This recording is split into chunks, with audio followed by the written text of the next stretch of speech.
கடகம் 5ஆம் தேதி செக் இருக்கு. என்னன்னு தெரிஞ்சுக்கணுமா? டைட்டிலையும் தம்ப்நெயிலையும் பார்த்துட்டு ஜட்ஜ் பண்ணாதீங்க. நான் வீடியோக்குள்ள அதை பத்தி கிளியரா எக்ஸ்பிளைன் பண்ணியிருக்கிறேன். ஸோ வீடியோ ஸ்கிப் பண்ணாம ஃபுல்லா பார்த்து தெரிஞ்சுக்கோங்க. இந்த வீடியோல நம்ம பார்க்க போறது கடகம் ராசிக்கான டிசம்பர் மந்த் ராசி பலன். ராசி பலன் பார்க்கறதுக்கு முன்னாடி சேனலை சப்ஸ்கிரைப் பண்ணாதவங்க சப்ஸ்கிரைப் பண்ணிக்கோங்க. அப்பதான் உங்களுக்கு எவ்ரி வீக் அஸ்ட்ராலஜி பார்த்தினா நிறைய இன்ஃபர்மேட்டிவான விஷயங்களை கூட நீங்க தெரிஞ்சுக்கலாம். உங்களோட சொந்த ஜாதகத்துக்கு அஸ்ட்ராலஜி பெய்ட் கன்சல்டேஷன் வேணும்னா ஸ்க்ரீன்ல தெரியுற இந்த வாட்ஸ்அப் நம்பருக்கு நீங்க ரீச் அவுட் பண்ணலாம். கால்ஸ் பண்ணாதீங்க, வாட்ஸ்அப் பண்ணி உங்களுக்கான அப்பாயின்மெண்ட்டை புக் பண்ணிக்கோங்க. இப்போ கன்சல்டேஷன் பார்த்தீங்கன்னா எதுவுமே ஏஐ ஜென்ரேட்டட் கிடையாது. எல்லாமே உங்களுடைய பர்த் சார்ட்டை பர்சனலாக நான் ரீட் பண்ணி ப்ரெடிக்ஷன்ஸ் கொடுத்துட்டு இருக்கிறேன். என்னோட கிளைண்ட்ஸோட ஃபீட்பேக்ஸ் எல்லாமே ஃபர்ஸ்ட் கமெண்ட்ல பின்டா இருக்கு, நீங்க செக் பண்ணிக்கலாம். கடகம் ராசிக்கு இந்த டிசம்பர் மந்த் எப்படி இருக்கும் அப்படின்னு பார்த்தீங்கன்னா ரொம்பவே சூப்பரான மாசமாவே அமைஞ்சிருக்குங்க. கடகம் ராசியை பொறுத்த வரைக்கும் அஷ்டம சனி முடிஞ்சதே ஒரு பெரிய ஒரு ரிலீஃப் கிடைச்ச மாதிரிதான் உங்களுக்கு. அஷ்டம சனி முடிஞ்சிருச்சுனாலே ஒரு கிளாரிட்டி கிடைச்சிரும் எல்லாருக்கும். ஆயில்யம் நட்சத்திரத்தை பொறுத்த வரைக்கும் கொஞ்சம் இருந்துச்சு, மார்ச் ஜூன் ஜூலை வரைக்கும் அவங்களுக்கு அந்த பிரச்சனைகள் இன்னும் குறையாத மாதிரியே இருந்துச்சு. இன்னும் அஷ்டம சனி முடியலையோங்கிற ஒரு ஃபீல் இருந்திருக்கும், ஏன்னா கடைசி நட்சத்திரங்கிறனால. ஆனா பூசம் நட்சத்திரம் புனர்பூசம் நட்சத்திரக்காரங்களுக்குலாம் மார்ச் மாசத்தோடய முடிஞ்சிருச்சு அஷ்டம சனி, கொஞ்சம் நல்ல ரிலீஃப் இருக்கும். இப்போ ஓரளவுக்கு உங்களுக்கு கிளாரிட்டி கிடைச்சிருக்கும். நான் ப்ரீவியஸா என்னோட வீடியோஸ் எல்லாத்துலயுமே சொன்ன மாதிரிதான். ஆனாலும் எனக்கு ஸ்ட்ரெஸ் இருக்கே அப்படின்னு நீங்க சொல்றீங்கன்னா உங்களுக்கு ஏதோ தப்பான தசா புத்தி போயிட்டு இருக்கு. உங்களுடைய சொந்த ஜாதகத்துல 6-8 தசா புத்தி ஏதோ போயிட்டு இருக்கு. சொந்த ஜாதகம்னு ஒண்ணு இருக்குங்க. உங்களுடைய சொந்த ஜாதகத்துக்கு தேவையானது இந்த 3 விஷயம் இருக்கணும். ஜாதகமே தேவையில்லை, date of birth, birth time and birth place இருந்தா போதும். உங்களுடைய ஜாதகத்தை ப்ரெடிக்ட் பண்ணிக்கலாம். அந்த அந்த உங்களுடைய பர்த் சார்ட்டை வச்சுதான் லைஃப்ல நடக்கக்கூடிய விஷயங்கள் எல்லாமே உங்களுக்கு இருக்கு. ராசி பலன் அப்படிங்கிறது ஒரு 30% தான், நான் எல்லா வீடியோஸ்லயுமே சொல்லியிருப்பேன். ரிமைனிங் 70% உங்களுடைய சொந்த ஜாதகத்தை தான் பார்க்கணும். அப்புறம் ஏன் ராசி பலன் சொல்றீங்க அப்படின்னு நீங்க கேட்டீங்கன்னா, சொந்த ஜாதகத்துல கௌரவ பாவகங்கள்னு சொல்லக்கூடிய 1, 5, 9ஆம் பாவகங்கள் இயங்கும் போது அந்த கடகராசிக்காரங்களுக்கு நான் சொல்லிட்டு இருக்கக்கூடிய இந்த கோச்சார ராசி பலன்கள் பொருந்தும். அப்படியே நடக்கும். சொல்ற ராசி பலன் அப்படியே மேட்ச் ஆகுதுன்னு சொல்லி கமெண்ட் பண்ணிருப்பீங்க. இல்ல உங்களுக்கு 6-8 தசா புத்தி உங்களுடைய சொந்த ஜாதகத்துல நடந்துச்சுன்னா ராசி பலன்ல சொல்ற விஷயம் எதுவுமே நடக்காது. இதுதான் இதோட கான்செப்ட். ஓகேவா? சில பேருக்கு பாத்தீங்கன்னா கடகம் ராசியை பொறுத்த வரைக்கும் 2.25 நாள் ராசிநாதன் ஒரு ராசி கட்டத்துல இருக்கும். சோ அந்த மாசத்துல சனி ராகு சந்திராஷ்டமம் மாதிரியான விஷயங்கள்லாம் கூட நடக்கும். சனியோட சேரும், ராகுவோட இணையும், சனி ராகுவோட இணைவு, சந்திராஷ்டமம், ராசிக்கு 8ல சந்திரன் மறைறது, சந்திரன் பலவீனம் ஆகுறது, கிரகணம் ஆகுறது, சந்திரன் ராகு கேதுவோட சேர்ந்து இந்த மாதிரி டைம்ல கூட ராசிநாதன் பலவீனம் ஆகுறதுனால கொஞ்சம் மன அழுத்தம் இருக்கும். ராசிநாதனுக்கு சனியுடைய பார்வைப்படுறது இதெல்லாம் இருக்கு இல்லையா, நமக்கு மூட் ஸ்விங்ஸ்ன்னு சொல்றோம்ல, நமக்கு அதெல்லாம் ஏன் நடக்குது?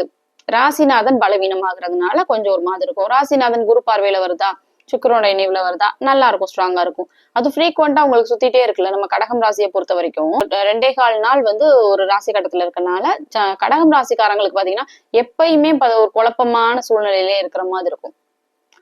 ஏன்னா சந்திரன் அவங்க ராசிநாதன் 2.25 நாள் அப்படி மாறி மாறி இருக்க ஒவ்வொரு பாவ கிரகங்களோடய சேரும், சுப கிரகங்களோடய சேரும். ஸோ அவங்களுக்கு அதிகமான மூட் ஸ்விங்ஸ் இருக்கக்கூடியவங்களா இருப்பாங்க கடகம் ராசிக்காரங்க.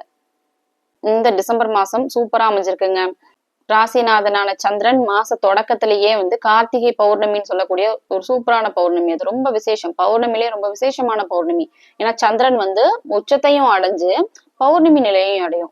அந்த பௌர்ணமி சந்திரனை பார்த்தாலே உங்களுக்கு டிஃப்ரெண்டா தெரியும். அதோட சந்திரனுடைய அந்த அப்பியரன்ஸ் ரொம்ப பிரைட்டா இருக்கும். அந்த சந்திரன் எக்ஸ்ட்ரீம்லி பிரைட்டா இருக்கும். என்ன காரணம்னா ரொம்ப பவர்ஃபுல்லான சந்திரன். அது கார்த்திகை பௌர்ணமி நாள்ல மட்டும் நடக்கும். ஓகேவா? முதல் ஒரு 10 நாளைக்கு சூப்பராகவே இருக்கும். 4-5ஆம் தேதிகள்ல அது நடக்குது. அடுத்து ஒரு முதல் 10 நாள் கடகம் ராசிக்கு ரொம்பவே நல்லா இருக்கும். இல்ல கடகம் ராசியை பொறுத்த வரைக்கும் உங்களுடைய ராசிக்கு 2வது அதிபதியான சூரியன் 6வது இடத்துக்கு மூவ் ஆகும். 15ஆம் தேதிக்கு அப்புறம் 6வது இடத்துக்கு குருவுடைய வீட்டுல சேரும். குருவுடைய வீட்டுல குருவுடைய பார்வையில இருக்கும். சோ பெரிய கெடுபலன்கள் அப்படின்லாம் எதுவுமே கிடையாது. தனாதிபதி 6ல மறைறது ஒரு சின்ன மைனஸ் தான். ஆனாலும் ராசிநாதன் ஸ்ட்ராங்கா இருக்கிறதுனாலையும் குருவுடைய பார்வையில குருவுடைய வீட்டுல இருக்கிறதுனாலையும் நல்ல பணவரவுகள் இருக்கும். ராசிக்கு 3வது அதிபதியான புதனும் இதே மாதிரிதான் இருக்கும். முதல்ல ஒரு 15 நாள் 17 நாள் வரைக்கும் ஒரு மாதிரி டல்லா இருக்கிற மாதிரி இருக்கும். முயற்சிகளுக்கு எந்த முயற்சி பண்ணாலும் அது தடைகள் வந்துட்டே இருக்கு, டக்குன்னு நமக்கு நடக்க மாட்டேங்குது, எதுவுமே லக்குங்கிறதே இல்லையா இப்படிங்கிற மாதிரி இருக்கும். ஏன் நமக்கு மட்டும் பேரியர்ஸ் இருந்துட்டே இருக்கு, இந்த மாதிரியான விஷயங்கள்லாம் உங்களுக்கு இருக்கும். அதுக்கடுத்து உங்களுடைய ராசிக்கு 4வது அதிபதியான சுக்கிரன். சுக்கிரனும் நல்ல நிலைமையில இருக்குங்க. செவ்வாயுடைய வீட்டுல இருக்கு, குருவுடைய பார்வையிலே இருக்கு. 5ஆம் தேதிக்கு அப்புறம் பாத்தீங்கன்னா குரு பார்வை விலகிடும். ஆனாலும் சுக்கிரன் பாத்தீங்கன்னா மாச கடைசியில அடுத்த ராசிக்கு டிரான்சிட் ஆயிரும், குருவுடைய வீட்டுக்கு வரும். உங்களுடைய ராசிக்கு 4வது அதிபதியான சுக்கிரன் குருவுடைய வீட்டுல 6வது இடத்துல இருக்கும், குருவுடைய பார்வையில இருக்கும். சோ நிறைய வீடு வாகனம் சம்பந்தப்பட்ட விஷயங்கள்லாம் நிறைய நன்மைகள் இருக்கிறது நீங்க பார்க்கலாம். அம்மாவால உதவி கிடைக்கிறது, அம்மாவோட சப்போர்ட் கிடைக்கிறது, எனிதிங் மாரல் சப்போர்ட் இல்லைன்னா ஃபைனான்சியல் சப்போர்ட் மாதிரியான விஷயங்கள்லாம் கூட கண்டிப்பா நடக்கும் உங்களுக்கு. அதுக்கடுத்து உங்களுடைய ராசிக்கு 5வது அதிபதியான செவ்வாய், இதுதான் ரொம்ப விசேஷமான ஒரு விஷயம். உங்களுக்கு ராஜயோக அதிபதியும் கூட செவ்வாய். கடகம் ராசியை பொறுத்த வரைக்கும் செவ்வாய் 5 10வது அதிபதி. செவ்வாய் நல்லா ஸ்ட்ராங்கா குருவுடைய வீட்டுல குருவுடைய பார்வையில இருக்கு. 6வது இடத்துல மறைவு, அதெல்லாம் எடுத்துக்கவே கூடாது. வேலை மூலியமா நல்ல பலன்கள் கிடைக்கும். வேலையில புதுசா ஜாப் சேஞ்ச் பண்ணணும்னு நினைக்கிறவங்களுக்கு ஜாப் கிடைக்கும்.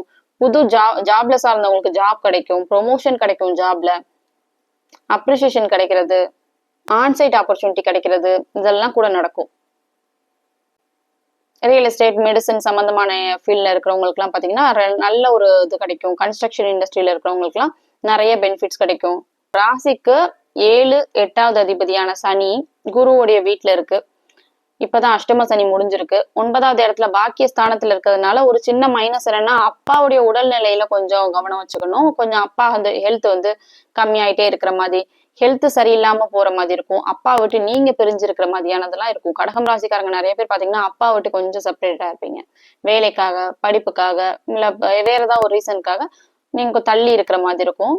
இல்ல பூர்வீகம் கேடும், பூர்வீகத்துக்குள்ள போக முடியாம இருக்கிறவங்க, வெளிநாட்டுல இருக்கிறவங்களுக்கு பூர்வீகத்துக்குள்ள போகவே முடியாது. ஒரு தடவையாவது ஊருக்கு போயிட்டு வரலாம் அப்படிங்கிற மாதிரி தாட் இருக்கும். ஆனா ஊருக்கே உங்களால போக முடியாது, சொந்த நாட்டுக்கு போக முடியல, இந்த மாதிரி நிறைய இருக்கும்.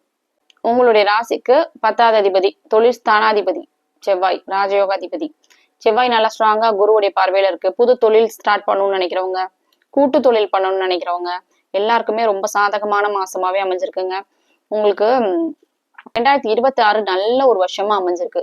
2026ல என்னெல்லாம் உங்களுக்கு பண்ணணும்னு நீங்க நினைக்கிறீங்களோ அதுக்கெல்லாம் பேஸ்மெண்டா இப்போ இந்த டிசம்பர் மாசம் இருக்கும். 26 மேக்கு அப்புறம் நல்ல சேஞ்ச் இருக்கும், நல்ல ப்ராக்ரஸ் இருக்கும். எந்த ஒரு இதுவுமே உங்களுக்கு மைனஸ்ங்கிறதே எதுவுமே கிடையாது.